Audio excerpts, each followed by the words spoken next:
Hello, hello. There we are. Wasn't working for a second for me. Hopefully now working. Looks like we're live. Antonio, thank you very much. Good evening, everyone. Indeed.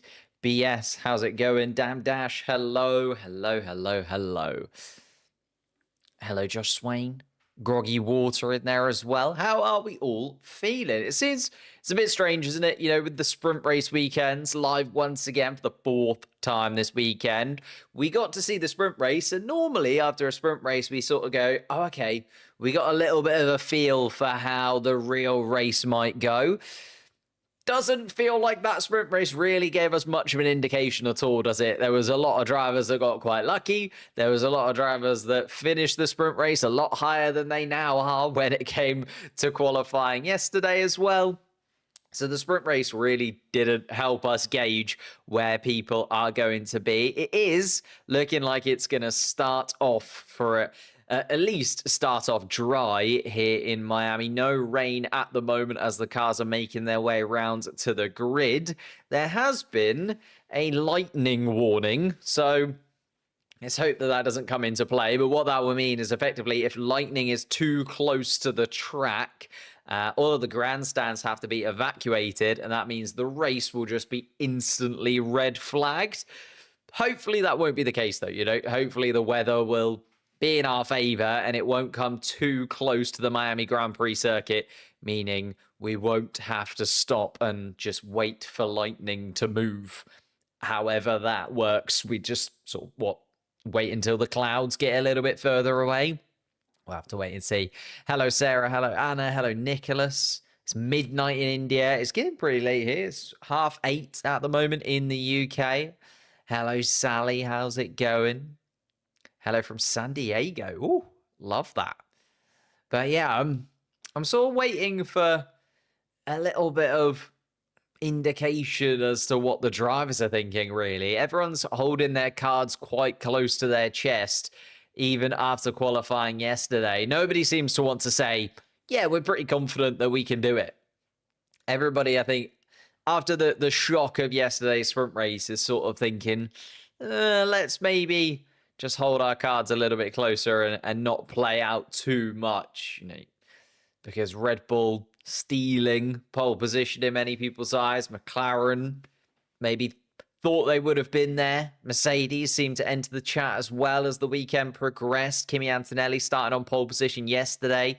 George Russell also frustrated that he wasn't higher up in qualifying, higher than fifth. Started the sprint race in fifth, starting the race in fifth as well, as we can see Martin Brundle on the Sky show, just looking past George Russell's car at the moment. What's the weather like? At the moment, it is dry, but as I say, it is cloudy, it's grey, and we have had a few different weather warnings from stewards, FIA, various different people involved in the Formula One sphere about if thunder comes, or if lightning, comes too close to the track, or if there is rain at this point in the Grand Prix, etc., things that will have to happen to make sure that it still works. Can I have a free F1 TV subscription? In the UK, it's not too much. It depends where you are. It varies in price pretty dramatically depending on where you are in the world. So I'm willing to, you know, maybe help you out on that, depending on where you are. Can I get a shout out? Of course you can. Pranav. I'm going to go Pranav in terms of pronunciation. Have a test tomorrow and still got to do a chunk. The F1 is priority. I've got a day off tomorrow, which is going to be lovely. It's a bank holiday Monday in the UK. So I'm just going to do absolutely nothing, hopefully. Canada. I don't know how much F1 TV is in Canada, so I'd have to wait and see. Can we have a wet race? It's looking not 100% unlikely. The weather radar is saying that there might be rain and that it could sweep towards the front of the track, but we'll have to wait and see. In terms of your predictions, we'll quickly go over them once again. We did discuss them yesterday during the sprints that were occurring. You guys are backing Oscar Piastri, starting 4th on the grid, but was a bit frustrated not to win the sprint race. Said himself he doesn't want to buy any lottery tickets in Miami anytime soon, so it didn't play into his favor. Then you had Max Verstappen, who does start on pole position, and Lando Norris on the podium. Max Verstappen 3rd, Lando Norris 2nd. In terms of your voting, Lando Norris starting in 2nd place, but Max Verstappen actually starting at the front of the grid. Surprise package Yuki Tsunoda. I mean, it was pretty surprising that he managed to get into the points yesterday in the sprint race, even if it was only because there was about 5 different penalties that were given out after the sprint race had finished. Starting in the top 10 at least. Wasn't an incredible qualifying session from Yuki Tsunoda, it has to be said. Did leave a few things that you would have hoped would have gone a bit better. But you have to give it to him. He's in there. Maybe you get some more points on the board for Red Bull. It depends what you think of as a sort of good weekend for Yuki Tsunoda. Is it just top 8? Does he have to get into the top 8? Does he have to start beating some of those other drivers in those top 4 teams? It depends how you see it. I mean, Lewis Hamilton, you voters as your struggle. A surprise podium during the sprint meant that was seemingly unlikely. Really good chunk of points going his way, thanks to Ferrari getting the strategy spot on. But then it came to qualifying and it all went downhill once again. It really does fluctuate, doesn't it, for Lewis Hamilton? Seems really strong in the sprints and then really poor in the actual Grand Prix. And unfortunately for him, the Grand Prix is the thing that matters most. And unfortunately, as I say, Lewis Hamilton starting outside of the top 10. What constitutes a good race for Lewis Hamilton from 12th? I mean, obviously getting into the top 10, getting into the top 6 would be a real good drive, I think, just considering the quality of those top 5 drivers and the fact that that would mean likely getting past his teammate in one way or another. So I feel like a top 6 would be absolutely brilliant for Lewis Hamilton from this position. Any better than that, unlikely to happen. Could be a lot worse than that if he can't quite get his pace together. You guys have said best team McLaren, looking like they will be in the mix for the victory, even with Oscar Piastri starting 4th. Wouldn't surprise me to see him on the top step of the podium. And worst team, Stake Sauber once again. And yeah, it was, I don't know, it was a little bit interesting for them in the sprint. They never evolved into anything when it actually came to the proper Grand Prix qualifying. But there we are. We'll have to wait and see. Let's get into that qualifying board then. Having looked at your guys' predictions, 20 minutes until we get underway here in Miami.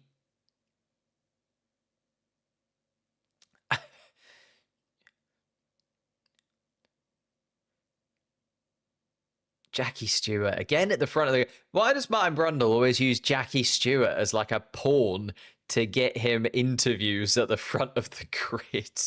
Goodness gracious me. Once again, Jackie Stewart is the medium between a celebrity that does not want to talk to Martin Brundle and Martin Brundle of Sky Sports. So there we are. It's always mental. The Lego race. Yeah, the Lego race was really fun. If you didn't see that, all 10 teams managed to get custom sort of what were they? It was like Formula One, but they were two-seater Formula One cars made of Lego.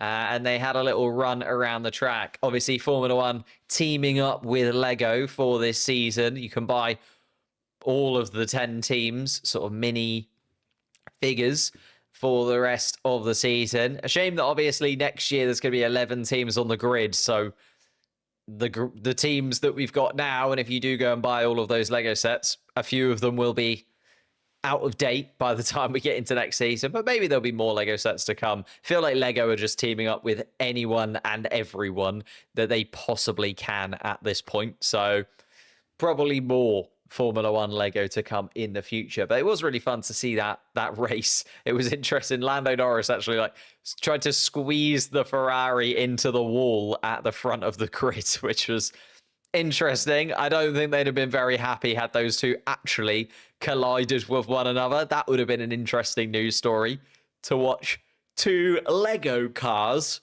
collide into turn one. Not something that you would say you see every single day, but luckily they were fine and they managed to get through and do a little lap with the Lego cars. But they were nice. How they build them and what kind of goes into it, we'll have to wait and see.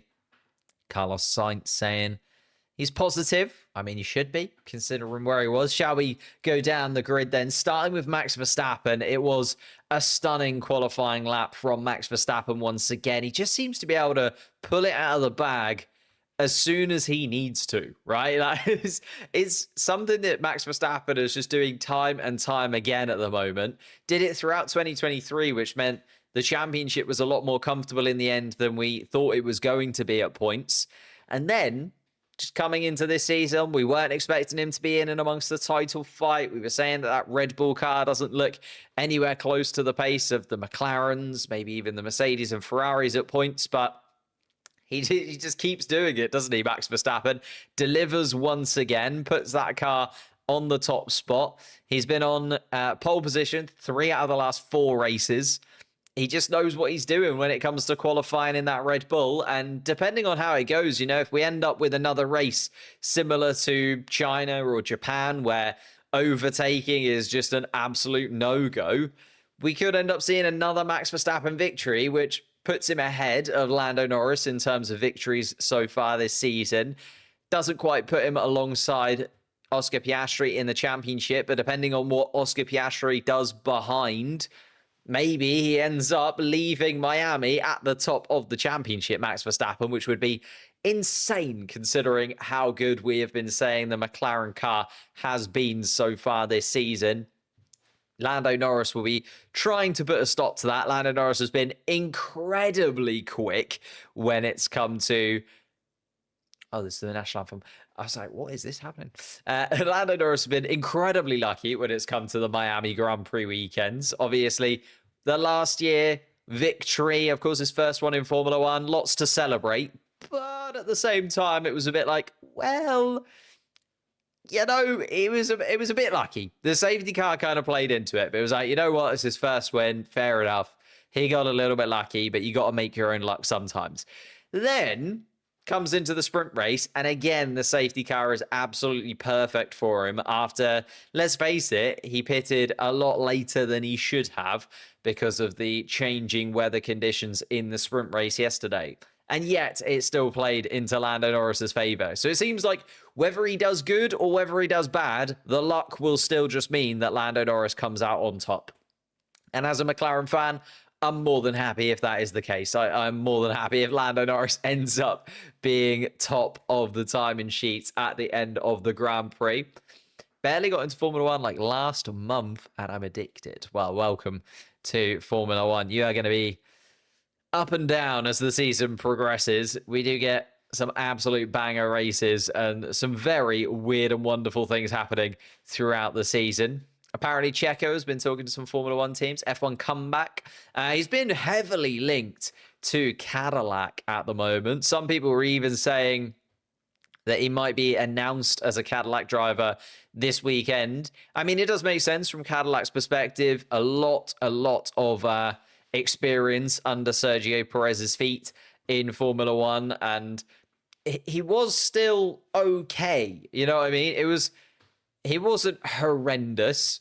Well, there was times where he was very, very bad inside of that Red Bull car. But now we've seen that Red Bull car just actually was an absolute nightmare to drive. So it was the case that unfortunately it played against him a little bit.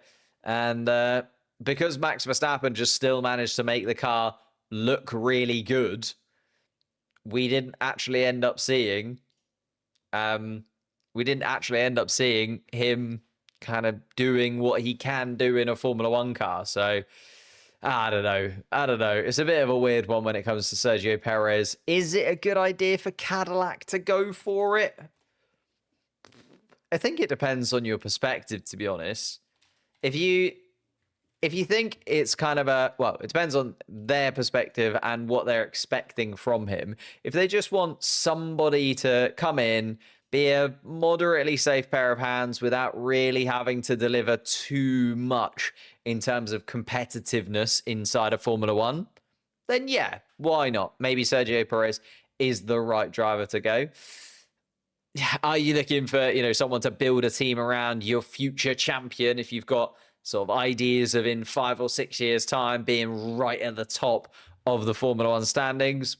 Maybe not. So I like the idea of Sergio Perez, but not as a long-term driver for the Cadillac team. I think there are much better options available to them if they're looking very, very long-term in terms of it. But yeah, we did get to see the Cadillac F1 launch, the Cadillac F1 team sort of, there was it was like a TED talk, I guess you could kind of say, is the best way of describing it. But the Cadillac sort of team, various people in very high positions inside of that Cadillac Formula One team out there discussing it and talking about the possibilities of Cadillac coming into Formula One and what that's going to look like. So, yeah. F1 Academy got cancelled today. That is very true. Yeah, it's been very weird in terms of the weather and lots of bits and pieces kind of playing with and against Formula One over the course of the Miami weekend so far, hasn't it? So we'll kind of keep you updated. But at the moment, it is dry. And at the moment, it looks like we are going to be okay. Still no rain. I mean, it's 26.5 degrees. It's pretty humid. So not impossible that we might see some rain, even though it is very, very warm.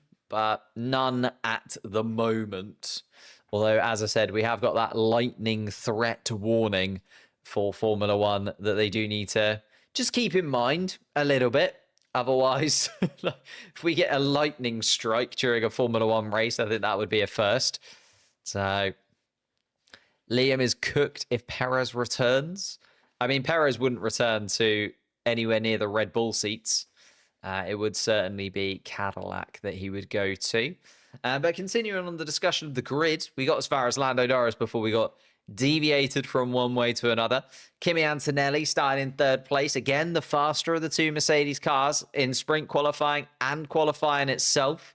Maybe just starting to click this year already. And it'd be amazing to see Kimi Antonelli get a victory here in Miami. Of course, wouldn't quite be the youngest Formula One winner now after, I think it was China he had to do it by if he was going to be the youngest Formula One victory. But, I mean, still very, very young and still very, very good if he could get his first victory.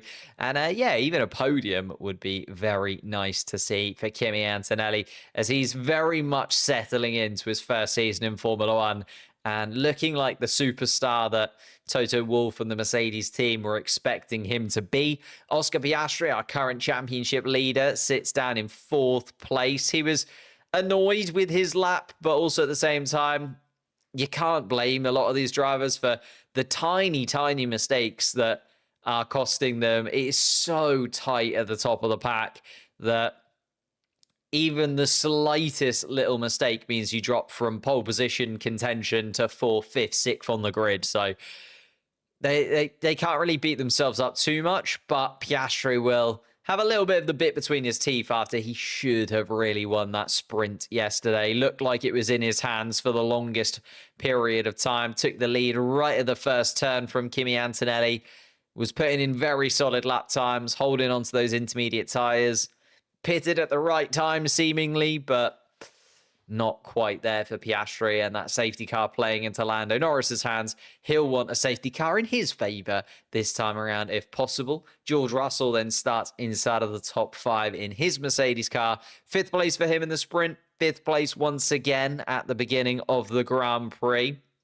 Let's see what he can do from there. I think the Mercedes car is a lot more competitive than we really got to see in the sprint race. I think George Russell being hampered a touch by Kimi Antonelli, being stuck behind his teammate for a little while, meant that he never quite got the ball rolling. Ooh, thank you for the super chat. GameStar 17, Max versus Piastri battle for winning incoming fire versus ice. I mean, you're putting Lando Norris and Kimi Antonelli out of the running pretty quickly there, but thank you very much for the super chat. I don't know.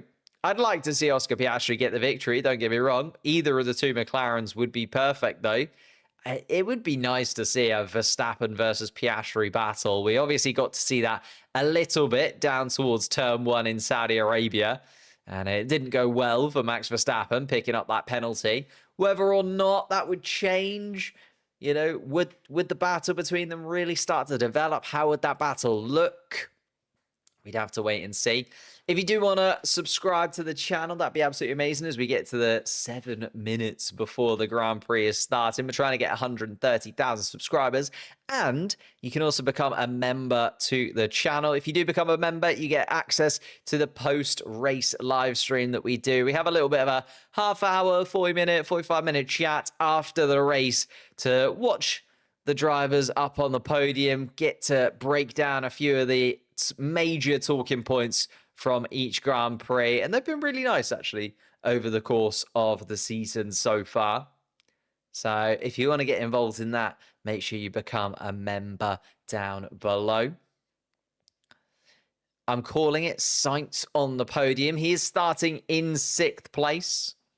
Carlos Sainz saying very positive things about the Williams car, was very annoyed at himself crashing out of the sprint race yesterday and looking for a bit of redemption inside that Williams car. His teammate once again behind him in the Grand Prix. We saw them work perfectly as a back-to-back finish in the points in Saudi Arabia. Carlos Sainz leading Alex Albon. Will they do that again? Can Carlos Sainz use the DRS train to keep Alex Albon out of the clutches of Charles Leclerc behind in 8th place? The Ferrari not looking incredibly quick over the course of the weekend so far. Charles Leclerc has been a bit disappointed.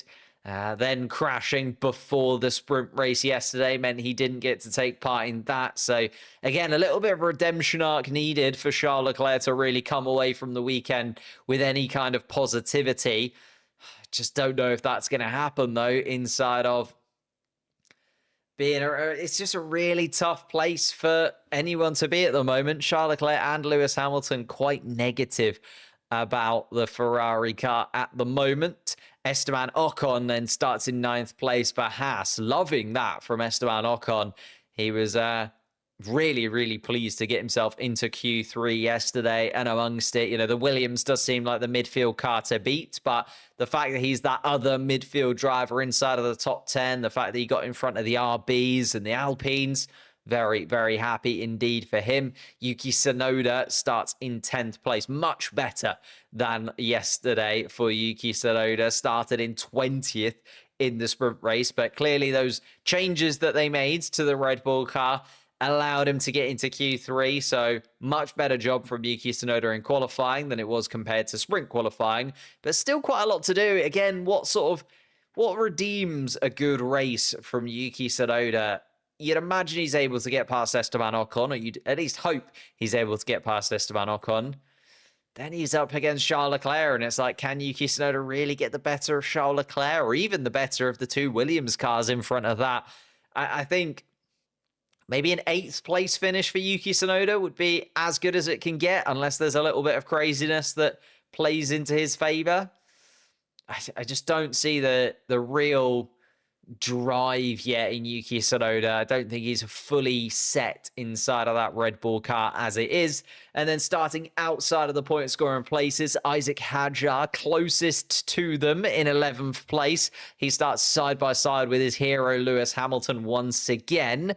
For Lewis Hamilton's sake, it's getting a little bit frustrating, probably, that he is starting to make a habit of starting alongside Isaac Hadjar in these Grand Prix so far over the course of the season. Not really where you want to be if you're a 7-time world champion up against a rookie in his first season in what is, designed to be a midfield car. Gabriel Bortoleto, the best of the Stake Saubers yesterday in qualifying. He starts in 13th. First points possible from there. Again, it's going to be tricky. There's a lot of cars in front of him to get in front of, but I feel like it's possible with a really, really solid drive and with Stake Sauber getting the strategy spot on, which we haven't seen them do many times over the last few years. Jack Doohan also chasing his first point, starts side by side, making that row of the grid an all-rookie one. Liam Lawson then in 15th place, dropped out in Q2 yesterday, but at least managed to get through to Q2, which Nikar Hulkenberg did not. Hulkenberg starting in 16th place behind. Fernando Alonso, after a heavy crash during the sprint race yesterday, only put his Aston Martin in 17th place. Lance Stroll will start in 18th place. Ollie Behrman 19th, and Pierre Gasly at the back of the pack. So Gasly, yeah, is starting from the pit lane. He did not qualify in 20th place, but decided to make some changes to that Alpine car. Clearly wasn't happy with the balance and therefore fell to the back of the pack and starts from the pit lane. It's going to be a long, long race for Pierre Gasly from there. It does feel like. If we could hit the like button, that'd be absolutely amazing. As we get towards 2 minutes now to the start of the Grand Prix. Where is my audience from? A little bit of a mix, to be honest. It's a bit of a combination of various different places. I feel like it's quite different depending on the content you're talking about, because I do some short form, I do some long form, I do some streams. And the audience for each of them is actually quite different from one another. The majority, though, UK. UK and US, I feel like as an English-speaking person, the sort of major English-speaking countries, they're the ones that pop up the most. But we are there. I mean, where are you guys from? As I say, there's probably a mix in the chat right now. There's nearly 300 people inside of the main stream. I don't know how many people are on the short stream, another 100 or so on the short stream. So between the 400 of you, I'd imagine there's quite a mix of continents and countries that we can get into. Dallas, Texas. See, there you go. Wouldn't have known. Morocco, India, Germany, Southeast Asia. There you go. Jordan, England, Iceland. Now we're just naming countries. Denmark, Italy, Sweden. There's a good mix. It's a good mix. The other question is like, who's your best Formula One driver, you know? Which Formula One driver was the best from your country? For some countries, very obvious. For some countries, you have to go a little bit niche. Italian drivers might just be Kimi Antonelli. There haven't been many incredible Italian drivers in Formula One in recent history. What was it? Before Kimi Antonelli, the most recent, Antonio Giovinazzi, I want to say, who didn't sort of light the grid on fire, even though he is now a Le Mans winner with Ferrari, so can't talk too badly about him. Crafted by hand, the trophy inspired by the NFL around the Hard Rock Stadium. Let's get into it then. Don't ask me why it showed up as a black flag. Not sure. Like your shirt, thank you very much. I bought this actually as a celebration for hitting 100,000 subscribers and getting this wonderful plaque that we have on the wall behind me. But let's get into the race then and pop the board up as Max Verstappen is going to move his Red Bull car off the starting blocks and get us underway for the formation lap here in Miami. In fact, I'm just going to double check that everything is set up and ready to go. Max Verstappen going a little bit slowly. I am going to just change that a little bit and just reset the timer a touch for myself. Apologies if it does freeze for a moment. But I'm just getting a couple of bits set up so that they do line up with one another. But we are on the formation lap. Again, running you down the grid order. Verstappen starts on pole position once again. Norris, Antonelli, Piastri, Russell. The sort of drivers that you would say are in contention for victories here. Although that does maybe do a little bit of a disservice to Carlos Sainz, who starts in 6th place. Alex Albon, 7th. Charles Leclerc, 8th. Esteban Ocon and Yuki Tsunoda starting 9th and 10th inside of the point-scoring places. Isaac Hadjar starts in 11th, Lewis Hamilton 12th, Gabriel Bortoleto 13th, Jack Doohan 14th, Liam Lawson in 15th place. Nico Hulkenberg starts in 16th, Fernando Alonso 17th, Lance Stroll 18th, and then Ollie Behrman in 19th place, with Pierre Gasly starting from the pit lane. Yeah, unfortunately, we haven't got the tyre data through yet, and the weather has been playing a little bit of havoc with some of the information and infrastructure in Miami. So hopefully, as they come round to actually complete the formation lap, we will get a bit of information on which tyres each driver is on. Miami, 270,000 people across the weekend have raced to the Hard Rock Stadium to watch Formula One, but this is what really matters in terms of the championship. Max Verstappen, can he get himself back up to the lead of the World Championship? He's been there for over 1,000 days. He was leading the championship up until the Australian Grand Prix at the beginning of the season. That win in Japan felt like maybe a turning point, and a couple of trickier races since then. Looking for his second victory of the season. So is Lando Norris, the man who starts beside him. Kimi Antonelli looking to be one of the youngest victors in Formula One history. Gabriel Bortoleto and Jack Doohan just taking their spots on the grid behind. And we're just waiting for a couple of the back markers to make their way around and come to a stop. It will be Ollie Behrman, the final driver, who has to take his position, and does. Ollie Behrman comes to a stop. The green flag is waved, and we are getting ready for 57 laps of the Miami Grand Prix. Max Verstappen gets a good launch and comes straight across to cover off. And it is actually Lando Norris looking at the back, and Max Verstappen does lock up. Verstappen maybe opening the door for Lando Norris to go around the outside of turn 2. Doesn't, and Lando Norris goes wide. And that means he's opened the door for Antonelli to come past. Antonelli now side by side with Max Verstappen going down towards turn 6.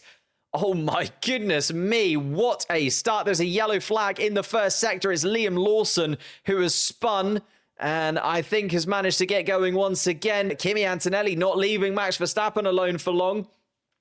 Max Verstappen now still under pressure. And that has cost Lando Norris pretty significantly. Lando Norris now stuck behind the Williams of Alex Albon behind. Jack Doohan has picked up a puncture in all of that. It was possibly Doohan and Lawson that came to blows with one another. Max Verstappen is still leading as they come towards turn 12 and 13, but the overtaking opportunities down to 17, down towards turn 1 as well. Liam Lawson and Jack Doohan have continued on. But Liam Lawson and Jack Doohan, all the way at the back of the pack and keeping an eye on Antonelli as he is having a look at Max Verstappen. Verstappen, though, able to escape away down the main straight. And Oscar Piastri having a little look. And has Lando Norris's luck run out here in Miami? Went wide at turn 2, battling with Max Verstappen. I remember Lando Norris at the beginning of the season saying that he wanted to get his elbows out in 2025 when battling with Max. But Max once again has been able to get the better of him and push Lando Norris back down the order. It's Oscar Piastri versus Kimi Antonelli, which is evolving to be the fight to watch here. George Russell also keeping both of them in touching distance. No DRS as of yet, but soon to be enabled. Antonelli is now 1.5 seconds off the lead of Max Verstappen. Lando Norris has been on the radio to ask whether or not they're going to look into Max Verstappen pushing him wide. And Jack Doohan, I think, might have come to a stop because there's a virtual safety car and Jack Doohan is stuck at turn 14. And Lando Norris has again come onto the radio to complain about that fight with Max Verstappen. It was a puncture for Jack Doohan very early on in the lap, and Doohan has actually come to a stop where Charles Leclerc came to a stop yesterday. But the virtual safety car has indeed dropped. Let's have a look then. Jack Doohan down in towards turn 1, has an RB of Liam Lawson too. Oh, and yeah, just big contact with the side of Liam Lawson's RB, and instantly that front left tyre completely deflates in front of Jack Doohan's eyes. Liam Lawson was the one who was sent spinning, and hence why he's at the back of the pack now.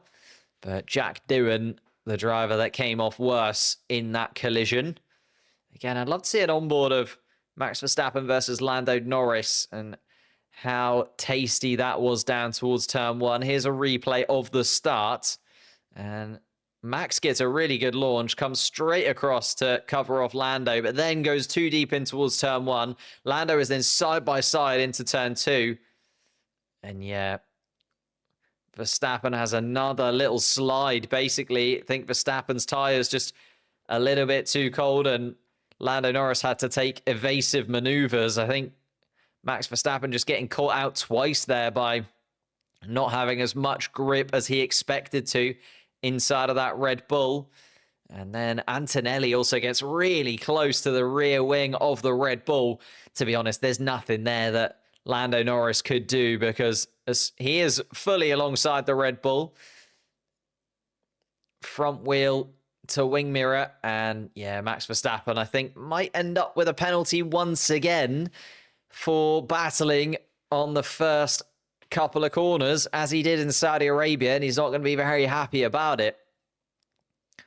Liam Lawson then going down towards turn 1. See it from his perspective. Yeah, that's where he just got clipped by Jack Doohan.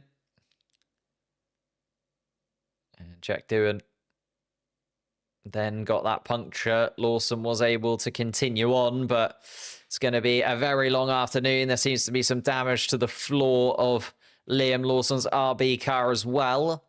Here comes Ollie Behrman from 19th place. He got a good look at all of it. Saw the collision between the two in front. Had to watch as the Aston Martins and Stake Saubers dived out of the way of the collision as well. Gabriel Bortoletto keeping himself in 13th place for now, though. Hadjar still 11th, Hamilton still 12th. A little bit of a shake around inside of the top 10. Lando Norris, the main loser, dropping down to 6th place. Albon up into 5th, ahead of his teammate as well. Carlos Sainz has still managed to stay in front of Charles Leclerc, though. Tsunoda has managed to get in front of Esteban Ocon, but Ocon still running in the point-scoring places. DRS is now enabled, and the virtual safety car has come to an end. So lap 4 of 57 here.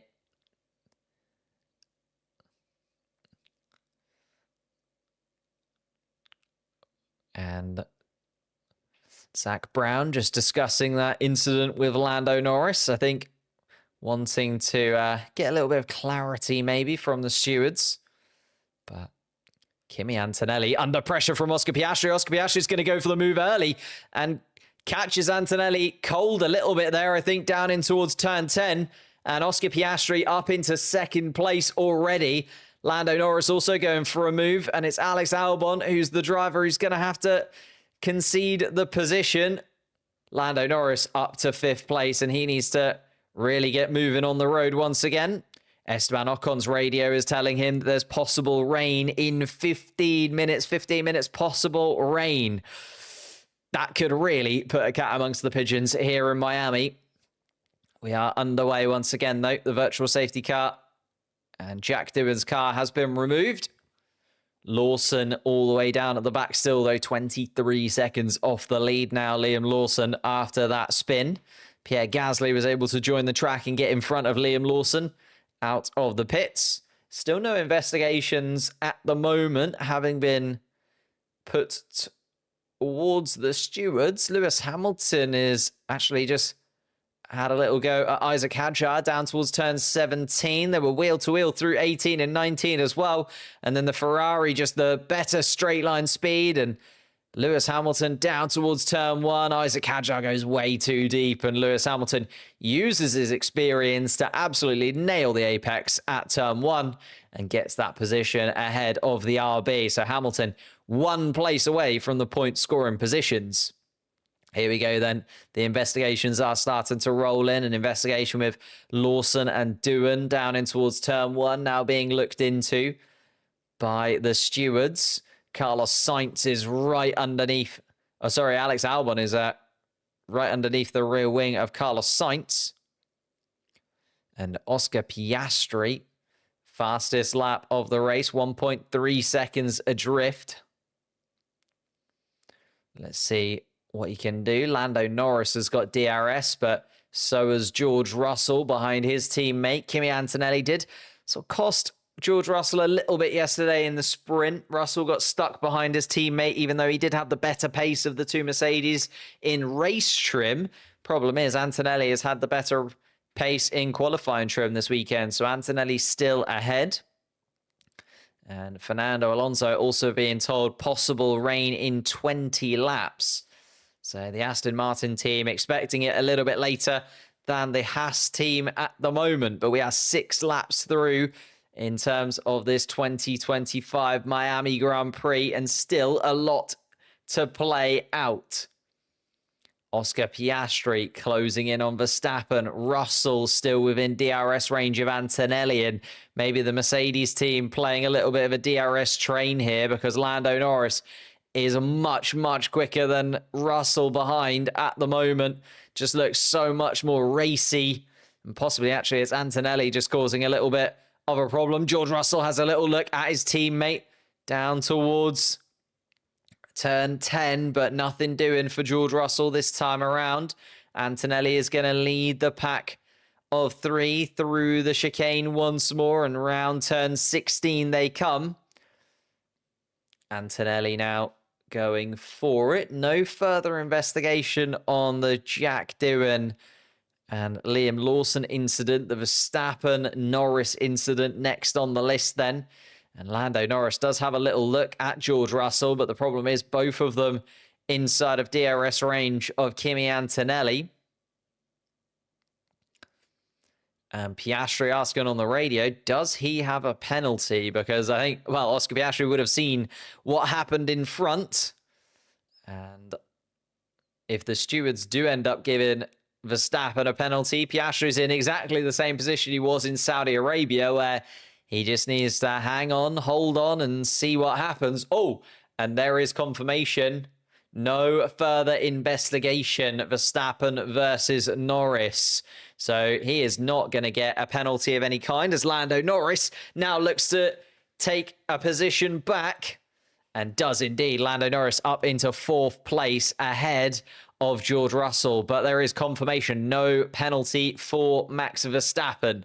So Norris is going to have to do it the old-fashioned way. He gets past George Russell through turn 2, turn 3, I think.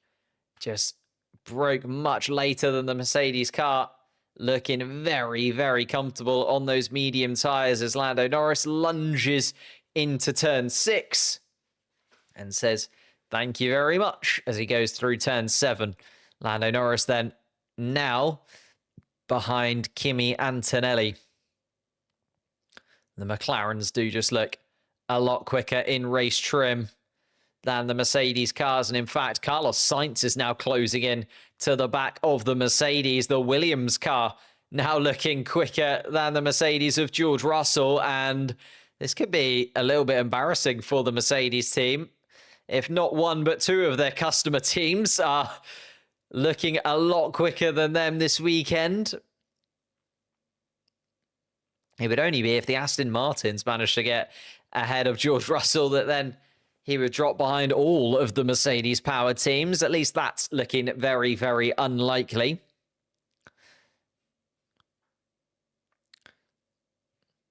George Russell, though, has got to get a little bit of a wiggle on here. It does have to be said. Verstappen and Piastri have kind of disappeared into the distance as a top 2. Piastri closing in on DRS range of Max Verstappen, actually, and maybe thinking about a possible move on Verstappen over the next few laps because Verstappen has not been given that penalty. So Piastri knows that if he's going to get in front of Verstappen, he's going to need to do it on track. George Russell now really under pressure from Carlos Sainz. Oh my goodness me.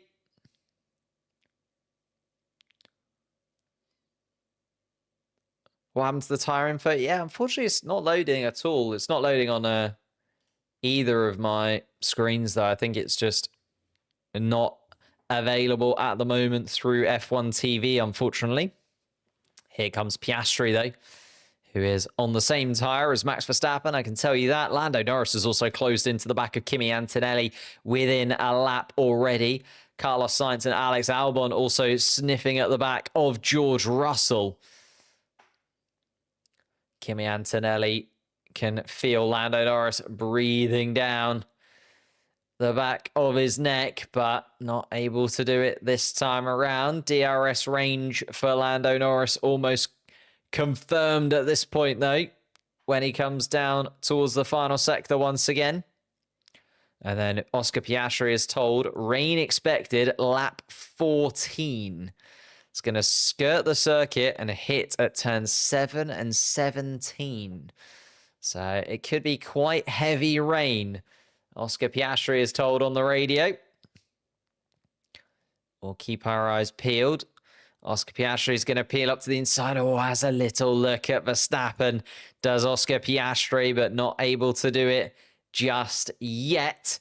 Lando Norris, though, is going to have a little go at Antonelli and does get past Kimi Antonelli. As we were watching Piastri, Lando Norris moves back up into the top 3 places and into the podium spots. He is 4.5 seconds adrift of his teammate ahead. So it's not impossible for Lando Norris to get back into the mix here of the top 2, especially if they start causing each other a little bit of a headache. Max Verstappen and Oscar Piastri coming down towards turn 1 right now. In fact, I'm going to quickly see if I can adjust this and maybe get some of the tyre information up for you just as it's running around. Oh, and that is an Aston Martin pointing in the wrong direction. And Fernando Alonso has once again lost it here in Miami.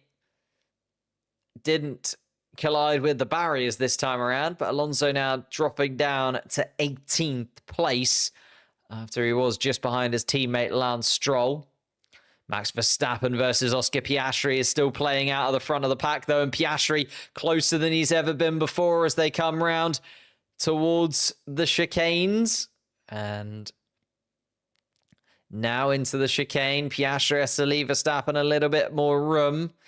Now down the back straight they come. Verstappen versus Piastri. Piastri just looking a lot quicker than Verstappen in the Red Bull at the moment, but he's able to just about escape away from Piastri enough down the back straight. He peels to the inside, does Verstappen, to cover off the apex of turn 17. They come around once again. And turn 18 and 19 completed for them. They come across the start-finish line. DRS is going to be open for Piastri. He's a lot closer than he was last lap. Max Verstappen's not going to make it easy, though.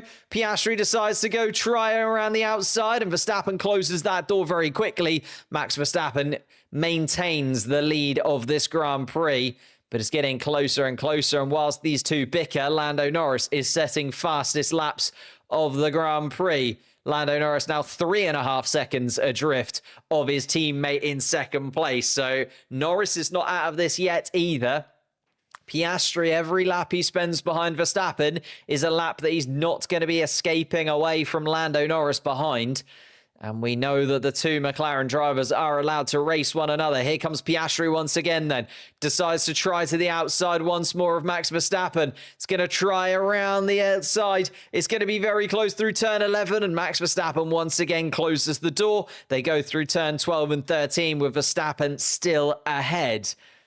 Carlos Sainz is now saying that George Russell is moving in the braking zones, but we're keeping our eyes peeled on this top 2 as Oscar Piastri once again inside DRS range of Verstappen down the back straight. It just feels like down this back straight, because of the chicane, the cars just aren't quite close enough to make that overtaking maneuver, but it does mean that Piastri is right underneath the rear wing of Verstappen going into the final couple of corners, and if he can just get 18 and 19 right, he is spot there. And Max Verstappen being told on the radio by GP, make him work for it, and he is indeed.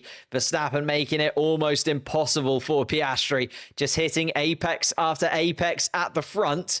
And Piastri is now in his first real battle with Max Verstappen. We were hoping to see it last time out in Saudi Arabia, but because of that penalty, it played out that Piastri just had to wait until the pit stops. He doesn't have that luxury this time around. He's going to have to get ahead of Verstappen if he wants to win this race. Lando Norris with another fastest lap, 1.2 seconds quicker than his teammate. It's a 1:31.7 from Lando Norris, which means he's now 2.5 seconds behind this front two at this Grand Prix. Antonelli and George Russell are being left behind in the Mercedes. Unfortunately for them, not in the mix really for this fight. Oh, it's a little mistake from Piastri. It's just put him a little bit further away from Max Verstappen than he has been over the last couple of laps. So it's not going to be this lap that Piastri goes for the overtaking maneuver. And it does mean that Lando Norris is going to close in even more on his teammate and get even closer to the lead of this Grand Prix. He went for that move. Lando Norris, of course, started second place to Max Verstappen. Kimi Antonelli started in third, has now dropped to fourth place. George Russell has been able to just about get some breathing space to Carlos Sainz in sixth behind. Verstappen on the radio. Super slippery to drive, not happy with the balance inside of that Red Bull. It's going to get very slippery if it starts to rain in a couple of laps, like some of the drivers are being told on the radio to keep an eye out for.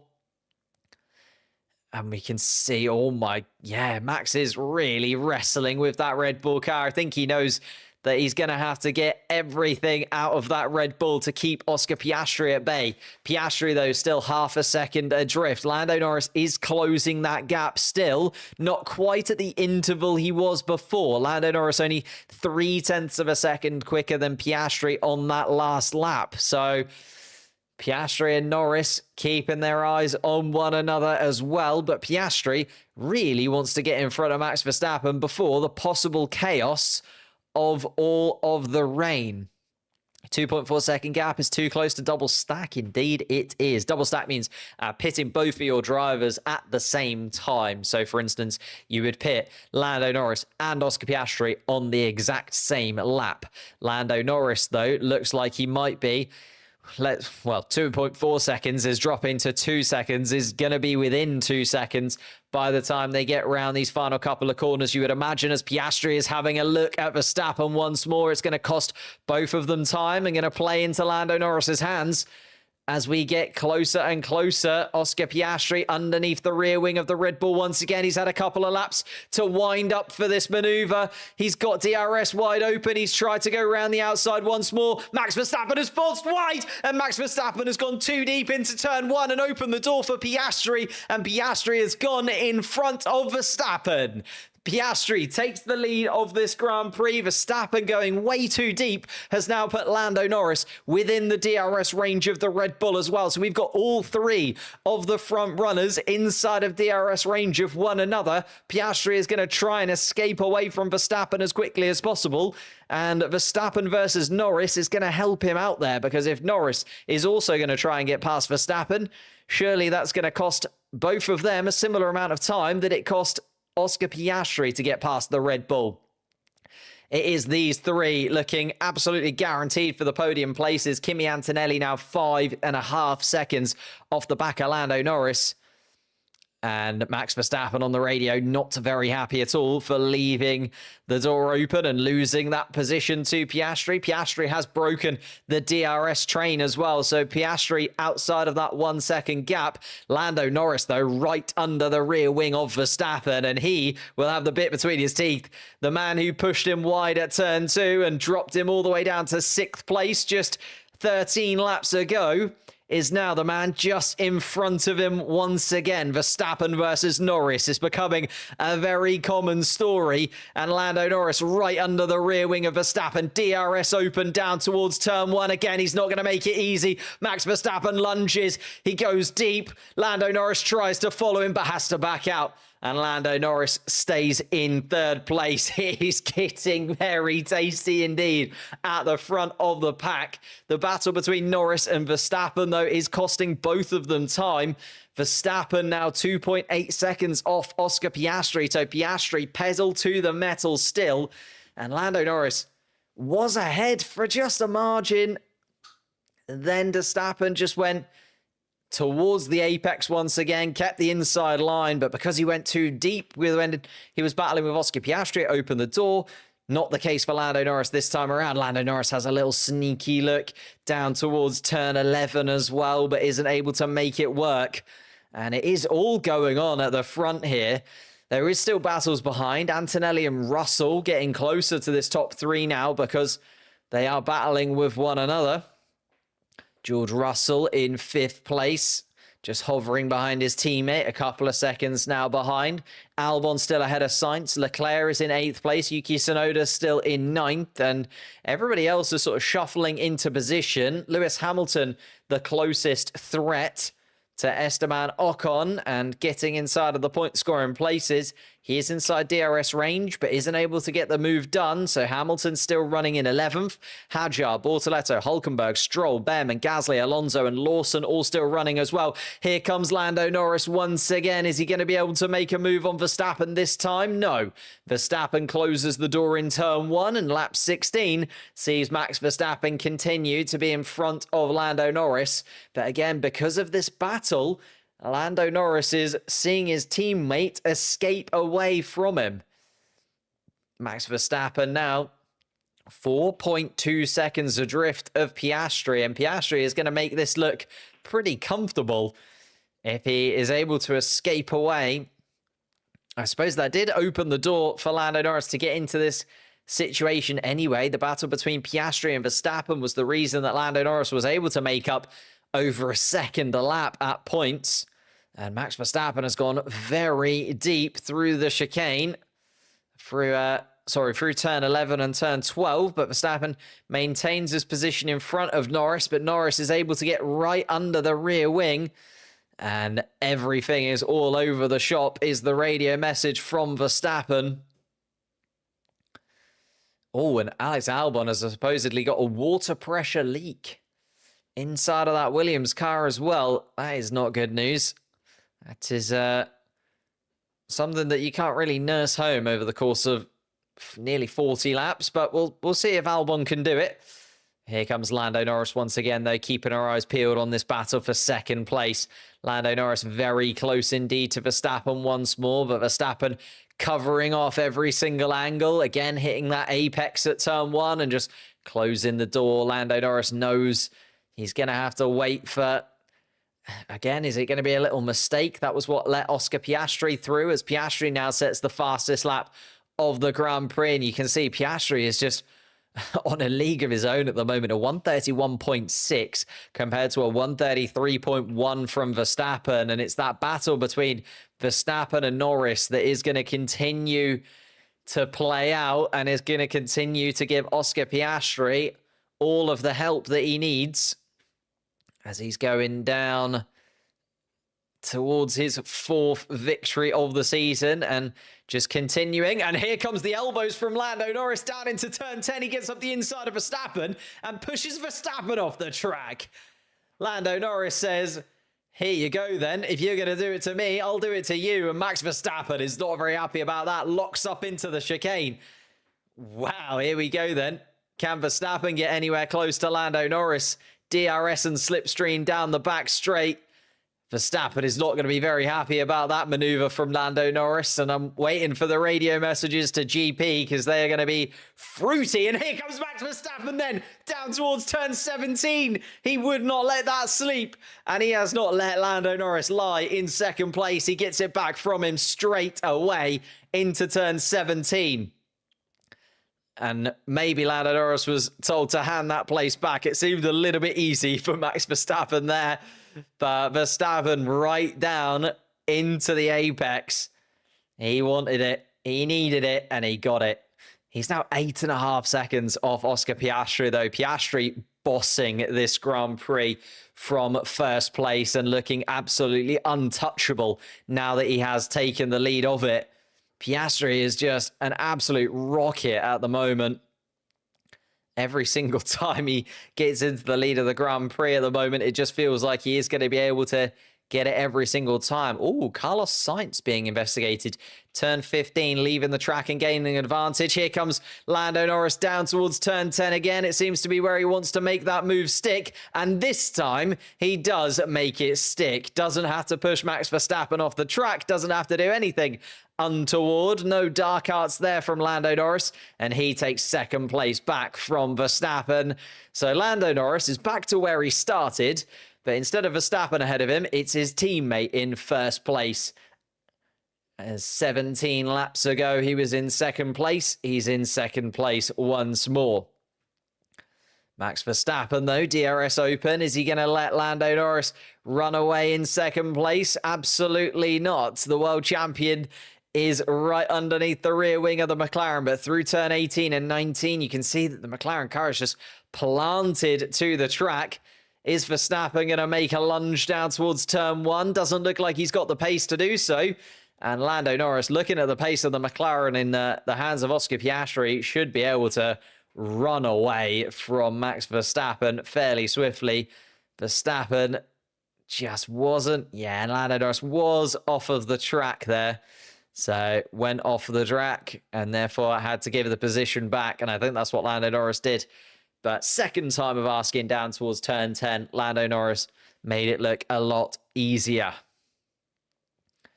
Piastri really said, okay, bye. He really did. He's absolutely flown away. I mean, he's been helped out by the fact that Lando Norris and Verstappen have been bickering like this and pushing one another off of the racing track. And therefore, Piastri has just been able to set fast lap after fast lap. And Carlos Sainz versus Alex Albon is becoming a little bit of a battle as well in 6th and 7th place. Alex Albon almost going off the track there, but just about able to keep it ahead of his teammate. Still running in 6th. Carlos Sainz in 7th just behind. And George Russell on the radio says he thinks it is raining. Those dark clouds are closing in, and have they arrived at the Miami Grand Prix circuit?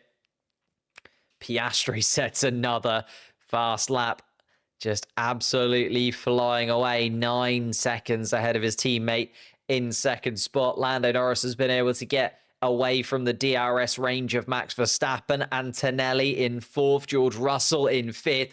We haven't really talked about anybody else inside of the top 10. It's all been going on in the top 3 throughout the first 20 laps of this Miami Grand Prix, but Antonelli has been able to keep George Russell at bay. Albon and Sainz have had a couple of little battles back and forth, and Gabriel Bortoleto has decided to pit. And it's the Stake Sauber team going for a set of slick tyres. So they are expecting it not to rain. Stake Sauber decide that the hard compound tyre is the compound tyre they would like on Gabriel Bortoleto's car. He's going to come out in 18th place. And they're going to... It's a bit of a gamble. He was running pretty well, Gabriel Bortoleto. He was running in 13th place. It's not impossible that he could have got up into the top 10 had things gone wrong for a couple of drivers in front of him. But decides to go early, pits for the hard compound tyre, and going to have a lovely bit of space to run into, Gabriel Bortoleto. So let's see what the race pace of the Stake Sauber car is like when it is in completely free space. Oscar Piastri is just coming down towards turn 1 once again. Verstappen versus Norris again has been investigated and deemed no penalty. So the stewards being very nice to everybody today. No penalties have been awarded thus far. Verstappen, Norris, Doohan, Lawson and Sainz have all been under investigation. Verstappen, Norris and Sainz all under investigation for various track violations, but have not been given any kind of penalties for them. Hamilton is still hounding at the back of Esteban Ocon. Knocking on the door of the point-scoring places, Lance Stroll decides to be the next driver to come in and change his tyres. So a few of the teams gambling that the rain is not going to come.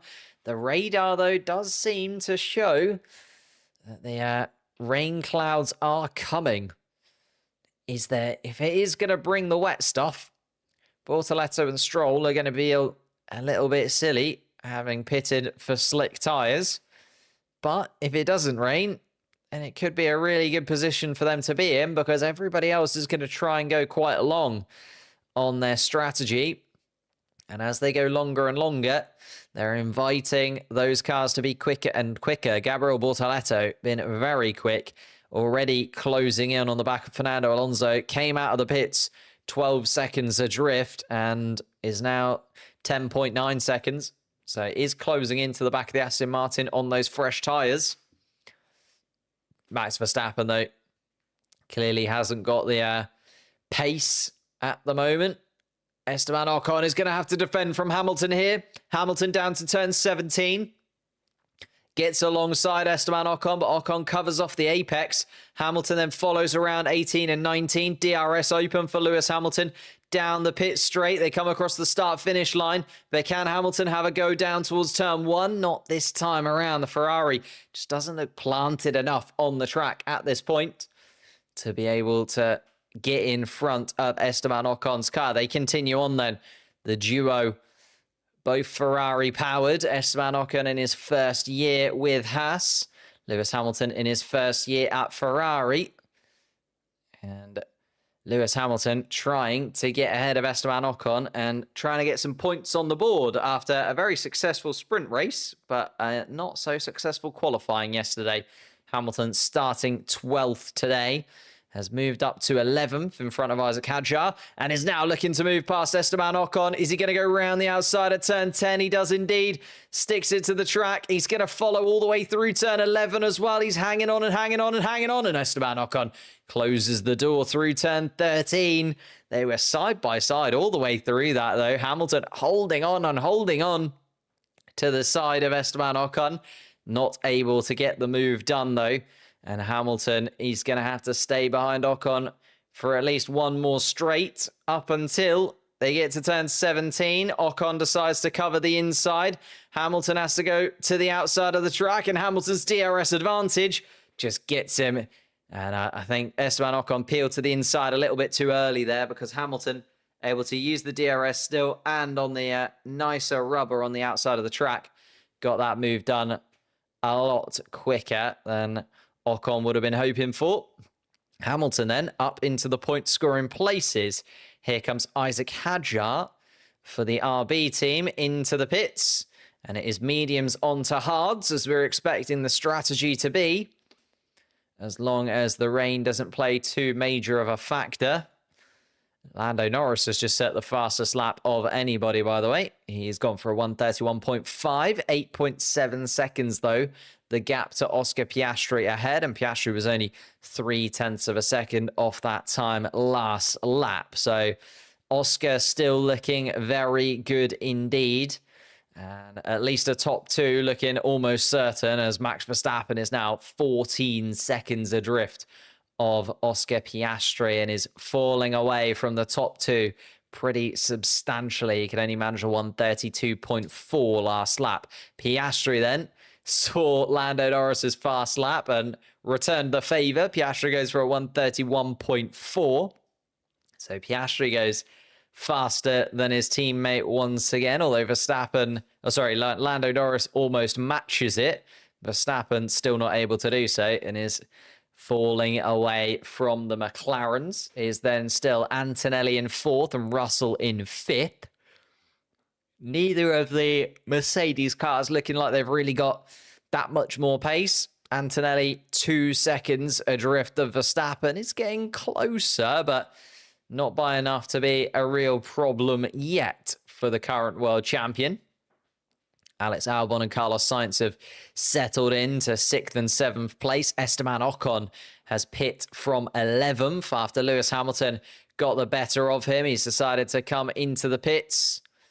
And in fact, Esteban Ocon, is that Gabriel Bortoleto coming around the front? It is. Gabriel Bortoleto nearly getting the jump on Esteban Ocon there. Might even do so, as Esteban Ocon's got to get his tyres warmed back up again. And Bortoleto pitting early has got the jump on a couple of other drivers. Nearly got ahead of Esteban Ocon there, who was running in 11th. Remember, Bortoleto pitted from 13th place. So it looks like the undercut is the way to go. A lot of these cars, though, not wanting to go for the undercut as of yet, just in case it does start to rain, and then they've got to change their minds all over again. If it rains, things will shift dramatically. Oh, yeah, definitely. That is why everybody is sort of holding on for as long as they possibly can. Obviously, Bortoleto, Stroll, Ocon have decided to pit, but everybody else is sort of holding their breath for a minute just to see. Aha, there we go. We finally got the tyres working from F1 TV. Appreciate that. So Piastri leading the Grand Prix still, but as you can see, the drivers towards the back, so Hadjar, Ocon, Bortoleto, Stroll, they are the drivers that have pitted so far on the hard compound tyre. Hadjar, the leader of that bunch, actually. So Hadjar has done well to get in front of Esteban Ocon in and amongst those pit stops. And Hadjar with a 1:32 dead. It's a better time than Max Verstappen's doing in third place. So you can see that that switch onto the new, fresh, hard tyres is worth time. It's just whether or not the rain then comes and the switch onto the hard compound tyres will not be worth the time that they're gaining now.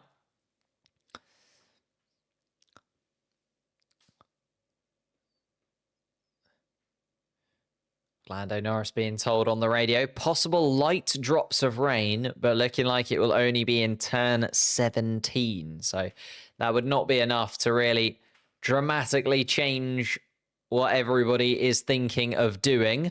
And Kimi Antonelli is going to be the first driver of the front runners to box by the looks of things. He is indeed, comes in for the Mercedes team. They are basically saying that they don't think the rain is going to come. Carlos Sainz also pits behind, and Antonelli was held up a little bit there by the Williams of Carlos Sainz coming into the pits. It's unfortunate for Kimi Antonelli. It's going to cost him a couple of seconds and maybe give George Russell the opportunity to run in front of him, although George Russell is going to have to put in some stellar lap times as Antonelli has come out in a little bit of space ahead of Nico Hulkenberg. Has got a bit of room to run into. Lewis Hamilton, the next car up on the road, currently in 8th spot, but yet to have pitted. So as I say, Antonelli, the first of those front runners to decide to come in and change tyres. Let's see what kind of pace he has got, because if he is dramatically quicker than the front running cars, then they're going to have to think about changing pretty swiftly and basically deciding that the rain is not going to come. Oliver Behrman is under pressure from Pierre Gasly in 12th place. Gasly just coming up to the rear end of Ollie Behrman. The Alpine all over it. Max Verstappen decides to box too. So the two McLarens continue on, but Verstappen pits from 3rd place. George Russell doesn't pit. Russell continues on. Alex Albon does pit, though, in Williams. And it's a very solid pit stop from Verstappen, covering off the Mercedes, possibly, of Kimi Antonelli there with that pit stop. Alex Albon and Verstappen in the pits. Verstappen is going to come out in front of Antonelli. Is Alex Albon going to come out in front of... Wow. Okay. Alex Albon actually coming out almost side by side with Kimi Antonelli. So Carlos Sainz has been left a little bit in the dust by Alex Albon there. Sainz now quite a couple of laps adrift. And Antonelli with that slow stop then nearly got caught out by the Williams cars, but not quite yet. And George Russell then might come out in front of his teammate, but we'll have to wait and see. Verstappen was still able to get out ahead of Kimi Antonelli by a considerable margin. 3 seconds the gap between Verstappen and Antonelli at the moment. And Piastri and Norris just continuing to lap in the 131s, the mid 131s, 131.4 and a 131.6 from the two McLarens in first and second place. Verstappen has caught up to the back of Lewis Hamilton on fresh, hard compound tyres, is going to make the move getting past the Ferrari look fairly simple. And Verstappen then moves back in front of Lewis Hamilton once again and up into 6th place. Yuki Tsunoda into the pits in his Red Bull car. The two Ferraris still yet to have pitted. The two McLarens also. George Russell is running around in 3rd place. Verstappen, though, the front runner of the guys who have pitted so far. Antonelli in 7th. Albon's pitted. Sainz has pitted. Hülkenberg and Gasly continuing on. Yuki Tsunoda is going to come out in 13th place. Is that for Yuki Tsunoda? That's not a fun place to come out if you're Yuki Tsunoda right now. Going to have to do some battling. Oh, and Ollie Behrman. That doesn't look good at all. What's happened to Ollie Behrman's car? He is going very slowly indeed through the first sector. And is this going to be a safety car? Because it looks like that Haas is going to come to a stop. Ollie Behrman is slowing down dramatically in the middle of turn 7. And I don't know if he's going to be able to get that to somewhere safe. Here we go. The McLaren team getting ready. But Piastri and Norris have already gone past turn 1 and turn 2. So they can't come in yet. Going to be a safety car or a virtual safety car. The Ferrari's looking like they're going to come in. George Russell decided against it. So Ollie Behrman and the teams maybe thinking that Behrman will be able to do it. Virtual safety car is there, though. Virtual safety car confirmed. And unfortunately for Piastri, Norris, Russell and Leclerc, they could have come in, but they didn't. So they're not going to get the benefit. I'll tell you who he is. Lewis Hamilton, who has yet to have pitted. Hamilton is going to come in and pit. And has gained because of the virtual safety car, Lewis Hamilton there, in terms of time. Tsunoda and Gasly just coming by, but Lewis Hamilton is probably going to get out ahead of them. He is indeed going to get out ahead of them. Hamilton then out ahead of Gasly and Tsunoda. Piastri and Norris are going to have to pit fairly soon, you'd imagine. And if the virtual safety car is still out at that point, they want to get their pit stop done now. Piastri just coming down the back straight. Piastri surely needs to pit.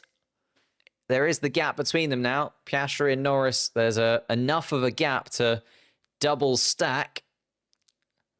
And is that virtual safety car going to end, though? Because Ollie Behrman's car is almost off the track now. Virtual safety car is going to come to a close soon. George Russell and Charles Leclerc might not benefit from it. Virtual safety car is still out for Oscar Piastri as Piastri comes into the pits. It's a pit stop under the virtual safety car for Piastri. And out he goes once again. Oh my goodness me. Here comes Lando Norris for the double stack at McLaren and gets it done. A very nice double stack indeed from the McLaren team. So Piastri is going to come out still at the front of the pack. Lando Norris also. George Russell then does make it into the pits before the virtual safety car comes to an end. Will Charles Leclerc? Looking like he will. So Charles Leclerc might be a real winner here, depending on how quickly they can get the tyres onto that Ferrari. George Russell is going to come out ahead of his teammate, possibly even ahead of Verstappen. Here comes Max Verstappen, but the virtual safety car has ended, and Verstappen is going to get back up to full speed. So it's going to be super tight between Russell and Verstappen, but Verstappen is going to lose out, and George Russell is up into 3rd place. Charles Leclerc is also looking to gain on the Williams of Carlos Sainz. Is going to be super close, and does. Charles Leclerc gets ahead of Carlos Sainz, so the virtual safety car playing into their favour. Ollie Behrman, don't know what kind of issue he had, but that virtual safety car, I should say, has played perfectly into the favour of Russell and Leclerc. Russell has gained a position, and Leclerc is now ahead of Carlos Sainz. And Gabriel Bortoleto is also now having an issue with his engine. All of the rookies are coming to a stop. Let's have a little look at the onboard from Ollie Behrman. It seemed like his engine just completely cut out. Oh, big puff of smoke and a flame from the back of the engine. That did not sound healthy at all inside of that Haas car. And he's just lost all drive. He was trying to get it home, but oof. And yeah, just lost everything. Power unit issue for Ollie Behrman means his race comes to an end. And as I say, that virtual safety car played lovely into the hands of George Russell, who is now in the podium places. He is 16 seconds adrift, though, of Lando Norris. Oh my goodness me, here comes Alex Albon having a little good go at Kimi Antonelli. Antonelli's gone too wide at turn one. He's opened the door, and Alex Albon says thank you very much. Antonelli goes way too deep into turn one, very similar to what we saw with Max Verstappen earlier on in the Grand Prix. And actually, with Antonelli going deep, Alex Albon is up into the top 5 in a Williams car. Albon is so quick right now in that Williams. Got the better of his teammate. Oh, under investigation, Yuki Tsunoda for speeding in the pit lane. And that is not going to help Yuki Tsunoda out one bit. Tsunoda currently running in 11th place outside of the points at the moment. And a penalty would all but drop him out of this. Nico Hülkenberg, though, is... Oh, yeah, Nico Hülkenberg has not yet pitted. Neither has Gasly. So Hülkenberg and Gasly both going super long, and even under the virtual safety car deciding not to make the swap. It's interesting from them. I expect the race to end with Piastri, Norris, Verstappen / Russell. It's looking that way. Russell's got the benefit at the moment, and Russell looking like he's going to get away from Verstappen. The gap is still 2.3 seconds. The Red Bull under Verstappen just hasn't looked so incredibly key. And Alex Albon was going for that move on Kimi Antonelli, and Antonelli just lost the front left. Oof. And Antonelli away from it. 5-second penalty for Yuki Tsunoda then for speeding in the pit lane, and Gabriel Bortoleto is also going to drop to the back of the pack and retire the car. Bortoleto seemingly having a power unit issue as well. Ollie Behrman, his power unit issue.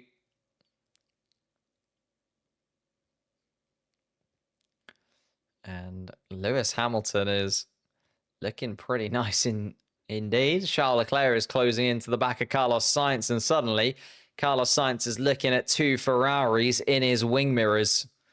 So Charles Leclerc and Lewis Hamilton wanting to get the better of at least one of the Williams cars.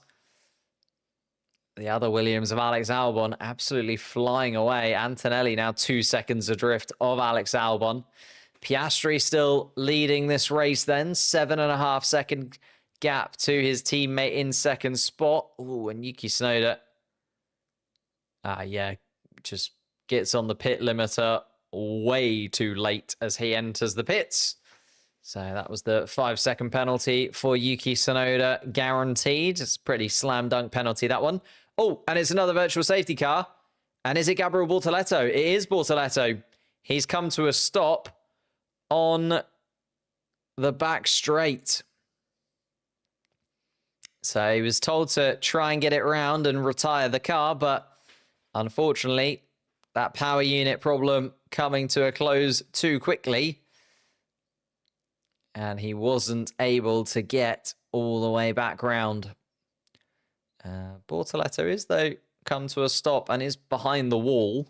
So this virtual safety car shouldn't last very long at all. There is a yellow flag being waved in that final sector as well.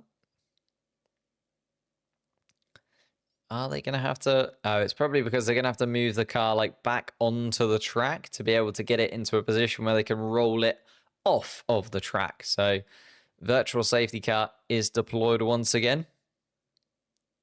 And Max Verstappen on the radio asking, check if George Russell lifted. Verstappen just making sure George Russell slowed down enough during that yellow flag. Verstappen is right on it all of the time, isn't he? And the virtual safety car is coming to an end. I didn't think it was going to be a very long one. Gabriel Bortoleto seemed to be in a perfectly reasonable position to me. But the virtual safety car is ending, and that is not good news for Carlos Sainz, who is under pressure straight away from Charles Leclerc. And because of that virtual safety car coming to a close, Charles Leclerc and Carlos Sainz, ex-teammates, are going to find themselves side by side around turn 17. Carlos Sainz is going to try and push his teammate towards the wall, but Charles Leclerc is going to keep his foot in, and Leclerc is going to be side by side with him going down the pit straight. Charles Leclerc and Sainz still side by side going down towards turn 1. DRS open for the Ferrari, and Lewis Hamilton is going to try and be optimistic as Charles Leclerc pushes Carlos Sainz a little bit wider, and Lewis Hamilton also makes his way past. So in one corner, Carlos Sainz lost out to both of the Ferraris. Leclerc now 7th, Hamilton 8th, and Carlos Sainz down into 9th place. Hamilton knew that there was going to be an opportunity there, didn't he? Keeping a very watchful eye on the two as they were side by side. Charles Leclerc already alongside Carlos Sainz down towards turn 17. Broke later than the Williams. Knew he could go around the outside there. Carlos Sainz leaving just enough room for Leclerc. It's been lovely racing between the two of them. Leclerc then has the inside line at turn 19. Down towards turn 1 they go. Charles Leclerc still on the inside, but does break that little bit too late. And a bit of a lock-up for Charles Leclerc, but manages to just stick it. Goodness me, that was very close to a little bit of an incident, but Lewis Hamilton, opportunistic, realizes that Charles Leclerc went too deep and pushed Carlos Sainz wide. And because he pushed Carlos Sainz wide, he then also jumped into Carlos Sainz's seat last year, jumped into Carlos Sainz's racing position here in Miami. Goes up into 8th spot, does Lewis Hamilton. Oof, my goodness me. Piastri still leading then by 7.5 seconds. George Russell in 3rd place, and on the medium tyre is looking a lot racier than Max Verstappen at this point. Verstappen still 3 seconds adrift. Albon 5 seconds behind that. And Kimi Antonelli hasn't been able to close in on the back of Alex Albon at all. Albon looking really, really solid in 5th place. Kimi Antonelli in 6th. Charles Leclerc 7th. Hamilton in 8th spot. Carlos Sainz now in 9th after that double overtake from the Ferrari duo. And Yuki Tsunoda still running in the final point scoring position, but with a 5-second penalty, which would put Isaac Hadjar into 10th place to just rub salt into the wound of Yuki Tsunoda this weekend. Isaac Hadjar would be the one to steal the point scoring position from him. Thank you guys so much for watching. A few subscriptions coming in there. Massively appreciate that. If you could hit the like button as well, that would massively help out the stream. Hit the subscribe button if you are new. And if you want to join us after the race for the members-only post-race show, you can by joining the channel down below. Massively supports out the channel too, and really does help us just continue to move in the right direction as a channel. Oh, we've got a little bit of a battle here, possibly, with Lewis Hamilton on board, looking at the rear end of his new teammate, Charles Leclerc. Are we going to see some Ferraris going side by side with one another? And Hamilton on the radio saying, look, I'm burning up my tyres behind him. And Ferrari have a little bit of a call to make here. Is Hamilton the faster of the two cars? Hamilton is on the softer compound. He is on the medium compared to Charles Leclerc's hard tyres. The problem is Antonelli is still a long distance up the road. So it might be one of those where if Ferrari do make the swap, they sort of say, right, Hamilton, you've got 20 laps. Go for it. Try and catch up to Kimi. If you don't catch up to Kimi, you have to give the position back to Leclerc. I think that's the only way they can really play this and both of the drivers get what they want. Because Charles Leclerc doesn't feel like, especially on the hard compound tyre, I know they're a little bit fresher than Antonelli's, but that just doesn't feel like it's an option at the moment to get into the position ahead of Antonelli.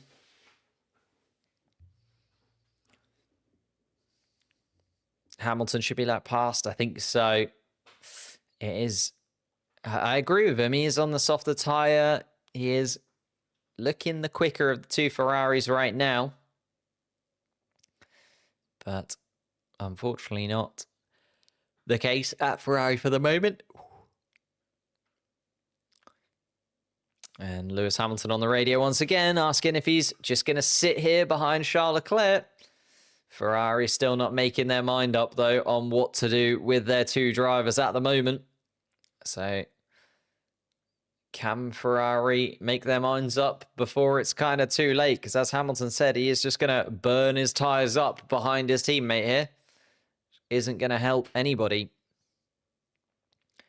Oscar Piastri still leading. Lando Norris has been closing in a touch, but I think that might be because he was getting a bit of a DRS run behind Liam Lawson. Liam Lawson now being lapped by Lando Norris and running around at the back of the pack once more.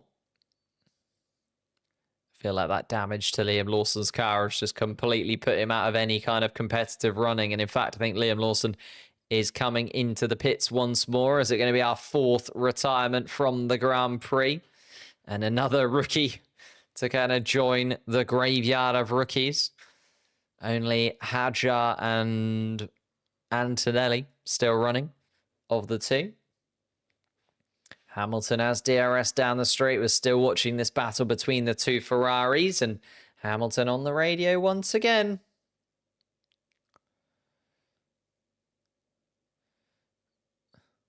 And Hamilton is being told to just sit behind Charles Leclerc. So saying they want to keep DRS like this. They want Hamilton to just sit behind Charles Leclerc. And by keeping the DRS, even though he's not going to be able to get the move done, and that is the confirmation that Liam Lawson has indeed come into the pits and retired from the race. He joins Gabriel Bortoleto, Ollie Behrman and Jack Doohan as drivers that are no longer on the racetrack as Piastri starts lap 38 of this, lap 39 of this Grand Prix. Lando Norris then coming across the start-finish line as well.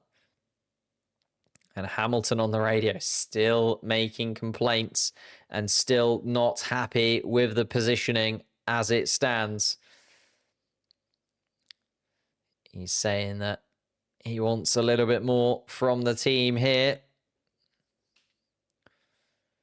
And Ferrari needed to make the decision long ago if they were going to swap their drivers, didn't they? Oh, no, they have finally done it. Charles Leclerc's been told to swap positions, even though Hamilton was just told to stick behind Charles Leclerc. Really weird decisions from Ferrari at this moment in time. Hamilton is finally given the position and has actually broken the DRS from Charles Leclerc anyway. But 5.4 seconds the gap then. I think they've just waited way too long at Ferrari there. Should have let Lewis Hamilton go. If they wanted Hamilton to go, let him go. You know, like go early, go sort of 3-4 laps ago, because Hamilton has been quicker than Charles Leclerc over the last 4-5 laps. But Antonelli now has a bit more of a gap than he did have beforehand. And Antonelli running around in 6th place. Hamilton 5 seconds adrift. Still a little while to go. 18 laps still to complete for Lewis Hamilton, but he's going to need some pretty good pace advantage to Kimi Antonelli to not just catch the Italian, but also overtake his replacement at Mercedes. We haven't actually caught up with Oscar Piastri or Lando Norris in recent moments because they are just disappearing up the road after a very, very intense battle at the beginning of the Grand Prix where we saw Piastri and Verstappen and Norris interchanging positions with one another. It is now just the case that Piastri is running around at the front, still around a 7-second gap to his teammate, and George Russell is then 23.3 seconds behind. So he has gone. Don't really count Lawson as a rookie. Very true. Yeah, he's not really a rookie. But the race is now sort of settling into an order a little bit, you would say. It's whether or not Hamilton can catch Antonelli, which I don't really think so. He was only 0.2 of a second quicker last time around.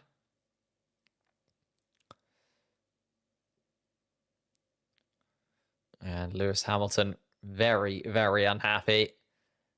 And I mean, Hamilton did say he thought they should have swapped positions a while ago.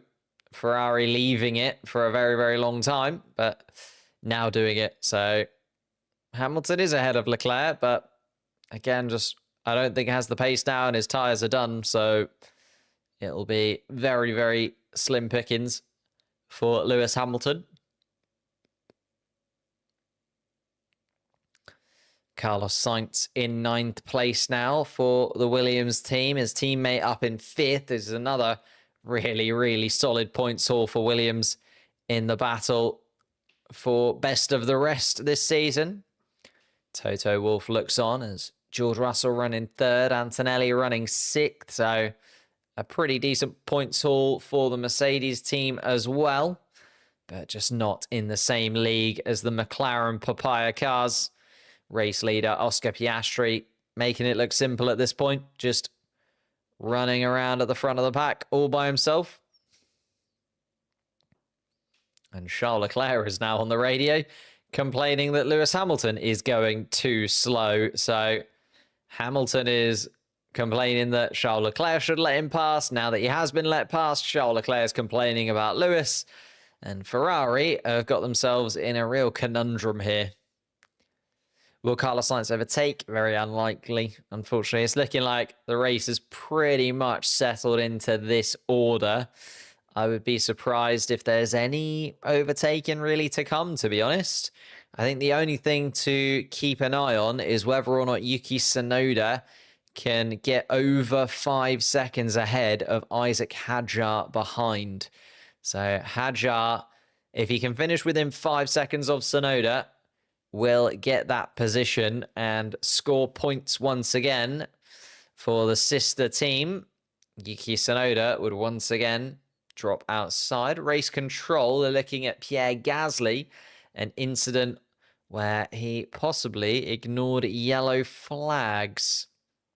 And same for Carlos Sainz. So there's a few infringements coming through now for some drivers who are infringing under yellow flag conditions. Possibly not lifting off enough that it was substantial under the virtual safety cars that we have had throughout the Grand Prix for Ollie Behrman and Gabriel Bortoleto coming to a stop. And Piastri looking like his 4th win of the season is all but guaranteed. Even with Lando Norris having the fastest lap of the race, he isn't closing that gap anywhere near quick enough. Max Verstappen is 1.8 seconds adrift of Russell. Can he close in on the podium places? He'll be annoyed that he lost out on that podium place. The virtual safety car playing into the hands of George Russell, meaning that Russell could pit at that optimal time and get about a 10-second swing in his favour. Verstappen, though, 1.7 seconds behind. Albon has slotted into a comfortable 5th place at this moment in time. 7.7 seconds off Verstappen, but also 3.5 seconds of Antonelli in 6th. Lewis Hamilton has closed in on Antonelli. It's gone from 5 seconds to 4.2. But Lewis Hamilton is not really closing in on Antonelli quick enough, you would say. And Leclerc now on the radio once again, just complaining about being stuck. And because Lewis Hamilton has been given that place, He was hoping that Hamilton would disappear up the road, but Charles Leclerc is now just sitting in dirty air, isn't he? And complaining that his tyres are now overheating and he's getting the worst of the two Ferraris, having given the position to his teammate. Carlos Sainz, though, is just still hanging on to the back of the two Ferraris, just in case something does happen between the two of them. He lost 2 positions down towards turn 1 when Charles Leclerc made that overtake, and Lewis Hamilton, an opportune little maneuver from him. Carlos Sainz dropping a couple of places, but could gain them back once again if those two Ferraris decide to bump into one another at any point.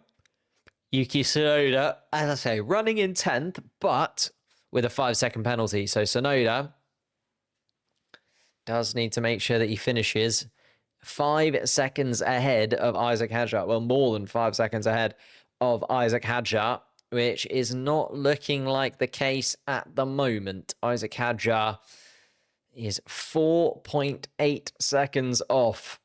So 0.2 of a second, but 0.2 of a second that do mean he would gain the points and Tsunoda would go home empty-handed. Those two Ferraris absolutely hate each other. Yeah. Well, I don't know if they hate each other. I think they more just are not happy with the situation that they're currently in, right? You're not going to be happy if you're in a Ferrari. You're expected to be one of the faster cars this season, and you're having to settle for 7th place and 8th place when a Williams is running in 5th. And you're kind of last, all right, of the top 4 teams. Both of the Mercedes ahead of you. Both of the McLarens ahead of you. Verstappen ahead of you. You are losing out pretty substantially, Ferrari, at this point in the season. Carlos Sainz running around in 9th spot as well. In fact, we can have a little look at the championship standings as they would be, because at the moment, it would mean Oscar Piastri is still leading the championship by a little bit of a margin. Piastri would be 6 points ahead of Lando Norris. Oh. And Charles Leclerc having an issue.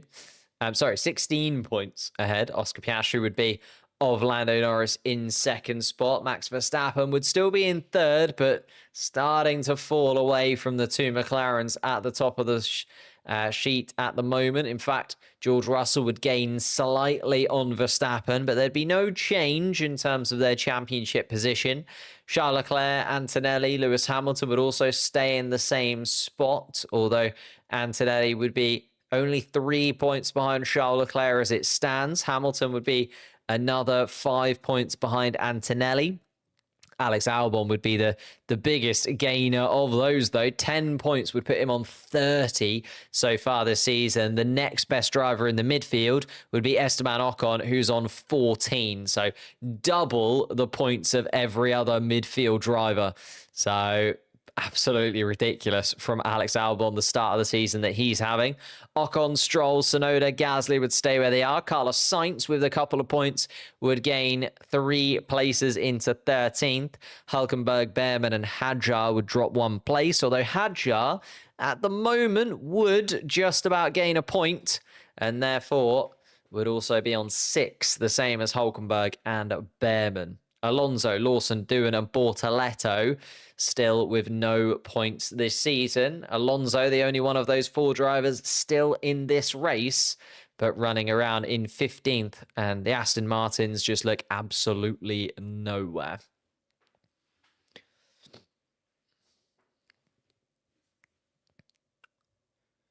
And here we go.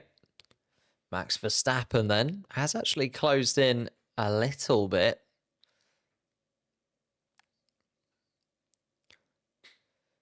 Piastri, Norris, Russell, Verstappen are top 4. Verstappen the closest to making a move. In fact, Lando Norris, has Oscar Piastri just had a little bit of traffic? Oh, he has, yeah. He's just caught up to the back of Lance Stroll. Just thinking, Lando Norris has closed in a couple of seconds there, but I think that might have just been because he was in a bit of traffic with Lance Stroll ahead of him. And is now also trying to get past Fernando Alonso as Oscar Piastri. So bit of traffic causing Oscar Piastri a touch of a headache as he crosses the start-finish line to start lap 47 of this Grand Prix. Russell and Verstappen coming down towards turn 17. Verstappen 1.5 seconds adrift of the final podium place. Alex Albon, though, still looking super comfortable in 5th. And Hamilton, keeping an eye on him, has been able to drop the gap from 5 seconds to 3.5 seconds, but hasn't been substantially quicker than his teammate and hasn't been substantially quicker than Kimi Antonelli. So unlikely that Lewis Hamilton will be able to make any kind of dent in Mercedes' points scoring accolades for this weekend. And the race feels like it's just going to kind of close out and wind down to an end with 11 laps left to go. Piastri trying to get past Fernando Alonso. And in fact, Lando Norris has done a much better job of getting past Lance Stroll because he's managed to maintain that 4.3 second gap to Piastri. So Piastri is looking a little bit cautious at this point. McLaren looking at a 1-2 finish, certainly, but maybe Lando Norris has got just something in his pocket for the final 10 laps. George is so far behind Lando. Oh, the two McLarens are in an absolute league of their own today. Absolute ridiculous pace from the two McLaren cars. Yes, okay, they managed to get the benefit of both pitting under the virtual safety car. But so did George Russell, to be fair. And George Russell, as you say, 29 seconds off of the two McLarens. We know that the McLaren's quick here, though. The McLaren was quick here last season. If you remember, Lando Norris kind of messed up qualifying a little bit, but then managed to rescue the victory. Piastri could have also won here last year had things gone slightly differently. So the McLaren does find it pretty good around here. And George Russell, though, showing that the McLaren still runs pretty quick around here. Norris has now lapped Alonso. Oh, sorry, Piastri, sorry, has lapped Alonso. Here we are then. Lando Norris needs to now catch the back of the Spaniard. Piastri finally in a little bit of clean air once again after being stuck behind both of the Aston Martins. Hopefully Piastri, for his sake, can open up the wheel once again and start flying away from his teammates. That gap has very much closed. Piastri may be struggling a little bit in the dirty air, but let's see what happens between the two of them. Getting close, though, isn't it? Making me feel a little bit nervous. Is Piastri just holding a little bit of his pace back, maybe? Well, I have to wait and see. Piastri still in the lead of this Grand Prix, though. 4 seconds is still the gap to Norris, so not like it's an easy one for Lando Norris to make up. Charles Leclerc is still within DRS range of Lewis Hamilton as well, by the way. So the two Ferraris still battling it out with one another.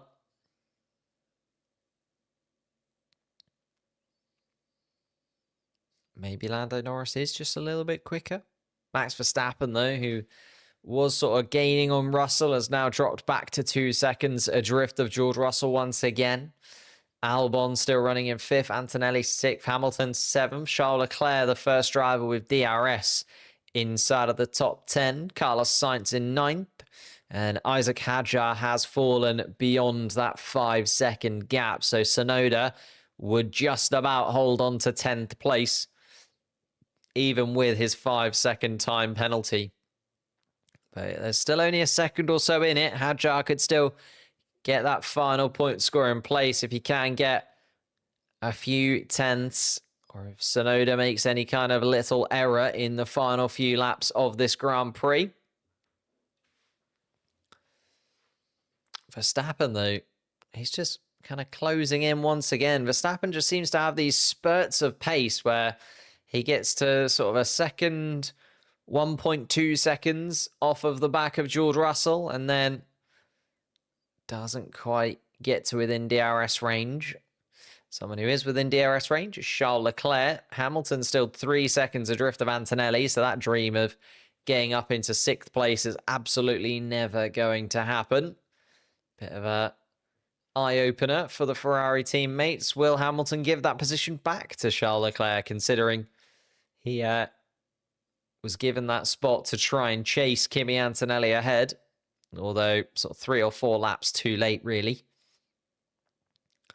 On board with Nico Hülkenberg, I think, as Hülkenberg is gaining on Gasly, although for no real points gain at the back there. 13th place Gasly and 14th place Hülkenberg. Oscar Piastri, the closest driver behind Nico Hülkenberg, as both of the Aston Martins have now been dealt with.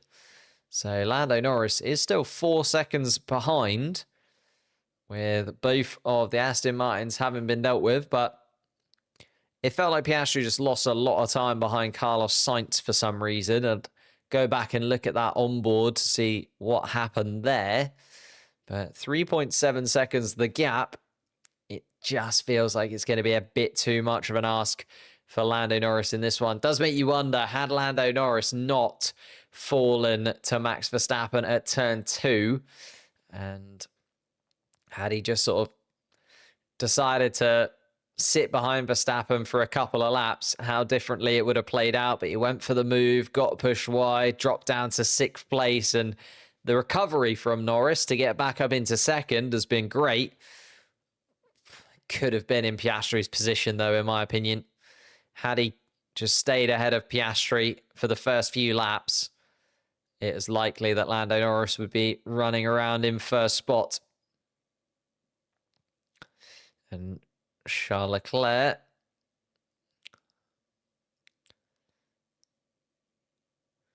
is very frustrated on the radio. He's asking, are we gaining on Antonelli? Yes, they are, but very, very slowly. And Charles Leclerc is now saying, look, well, I'm now the faster Ferrari driver at the moment. Are we going to swap back around? Am I going to be able to swap with Lewis Hamilton once more? And what's going to happen? Have to wait and see. Ferrari haven't been very quick at making any kind of decisions today. So Lewis Hamilton is being told on the radio, swap positions. Swap the positions. So Hamilton now being told that is not really going to go down well, I'd imagine, inside of the helmet of the 7-time world champion. It's going to be an interesting Ferrari debrief, that has to be said, because both of them have been really unhappy with how this final stint of the race has gone. Charles is a little bit further adrift, and Hamilton not letting Charles Leclerc past just yet. McLaren absolutely flying. Piastri and Norris still leading. Yeah, Norris hasn't been able to get any closer than that 4-second margin or 3.5-second margin. So hasn't been the case that he's closed in on the back of his teammate. Maybe it was just behind Lance Stroll something happened, and that's why Piastri did drop a few seconds to his teammate. Leclerc on the radio again.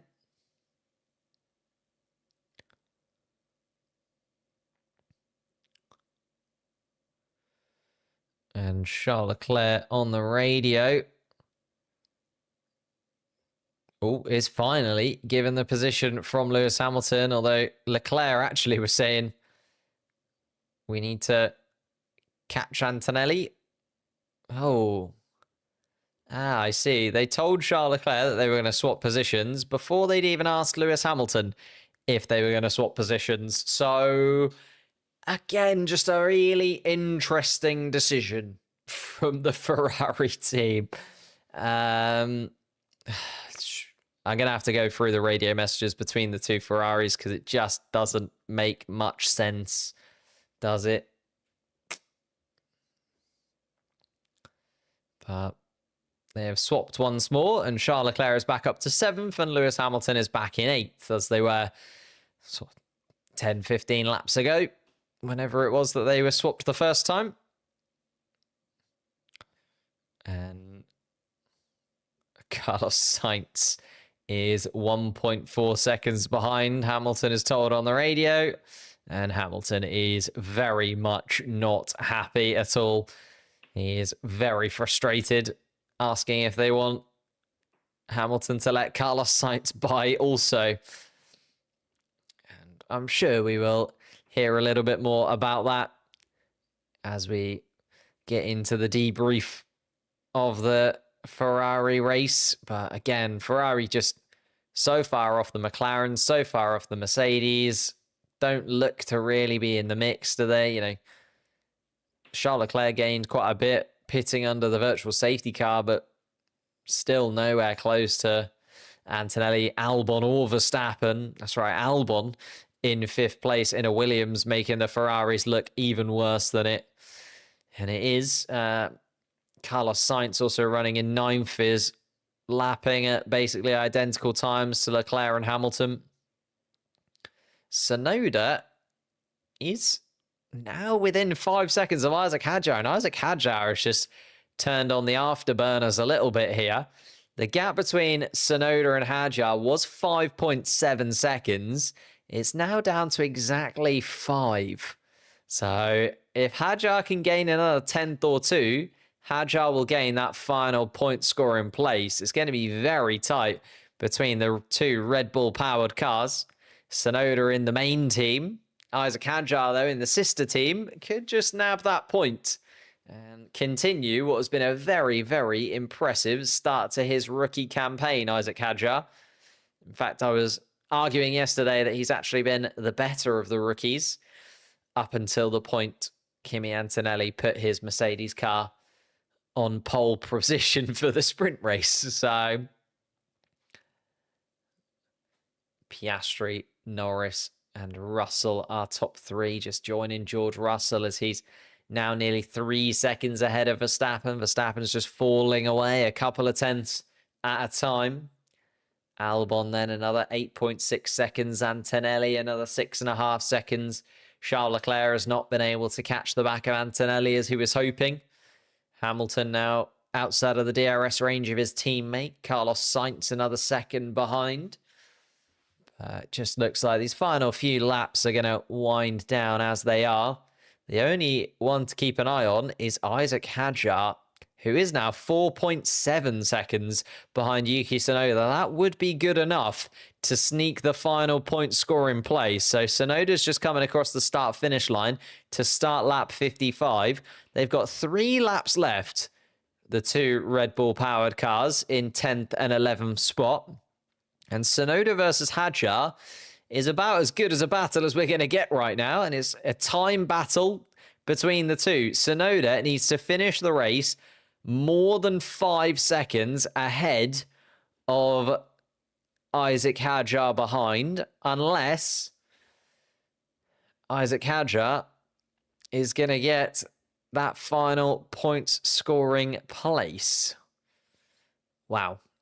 That is going to be quite the discussion as well inside of the Red Bull team if once more Isaac Hadjar is the second point scorer in the Red Bull cars. Liam Lawson, the final Red Bull powered car, out of the Grand Prix after that collision at the beginning of the race completely killed his pace.